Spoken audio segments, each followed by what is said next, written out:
Hello বন্ধুরা, কেমন আছেন আপনারা? সকলকে আমার তরফ থেকে শুভ সপ্তমী। বন্ধুরা, আজকে আমরা যাচ্ছি আরএন বোস লাইব্রেরিতে, যেখানে বড় করে মায়ের মূর্তি প্রতিষ্ঠিত করা হয়েছে এবং ওখানে বড় করে পুজোর আয়োজন করা হয়েছে। সেখানে আজকে আমরা সপ্তমীর এই সুন্দর একটি দিনে ওখানে যাচ্ছি। আর এই দেখুন, আমরা পৌঁছে গেছি আরএন বোস লাইব্রেরিতে। দেখুন, সকলে এখানে বসে আছে আর এখানে মায়ের পুজো তখনও চলছে, সপ্তমীর পুজো চলছে। আমরা কিছুক্ষণ ফটোশ্যুট করলাম, ভিডিও শ্যুট করলাম, তারপরে আমরা পৌঁছে গেলাম ভোগের স্থানে। এখানে দেখুন, ভোগ খাওয়ানো হচ্ছে আজকে সপ্তমীর এই উপলক্ষে।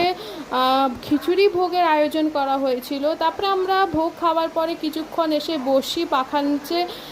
খিচুড়ি খাবার পরে একটু গরম লাগে, তো সেই জন্য একটু পাখার নিচে বসে একটু রিল্যাক্স হয়ে গেলাম, ঠান্ডা হয়ে গেলাম। আজকের মতন আমার ব্লগ এতটাই, আবার দেখা হবে অন্য ব্লগে।